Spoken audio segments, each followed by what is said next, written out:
আসসালামু আলাইকুম বেকার পাবলিক, সবাই কেমন আছেন? আমি আলহামদুলিল্লাহ ভালো আছি। বেকার পাবলিক বললাম কারণটা বসে বসে মোবাইল দেখার কারণে। আজকে আপনাদেরকে দেখাবো আমাদের টুমচর এর ঐতিহ্যবাহী গরুর বাজার, যা আমার জন্মের আগ থেকে হয়ে আসছে। আমাদের এই টুমচর গরুর বাজারে এই জেলার বিভিন্ন এলাকা থেকে এখানে গরু নিয়ে আসা হয় এবং ভালো দামে ক্রয় বিক্রয় করা হয়। চাইলে আপনারা এসে ঘুরে যেতে পারেন, আমন্ত্রণ রইল সবার। এখানে বর্তমানে অনেক দেশি গরুর এসেছে, যা সবার পছন্দ। আমিও এই প্রথম আসলাম আমার নিজের এলাকার গরুর বাজার দেখতে। যা দেখলাম এই প্রথম এত বড় করে এই গরুর বাজারটি পরিচালনা করা হয়েছে। এতে প্রশাসনের লোকজন ও নিরাপত্তার কাজে নিয়োজিত ছিলেন।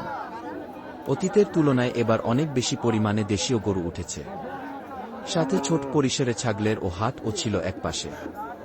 আমাদের এই বাজারটি ঈদের আগের দিন সবার জন্য উন্মুক্ত থাকবে, সবাই আসবেন। ঠিকানা ২-১ নং টুমচর ইউনিয়ন ৪ নং ওয়ার্ড। আসবেন সবাই, দোয়া করবেন আমার জন্য। ধন্যবাদ সবাইকে ভিডিওটি দেখার জন্য।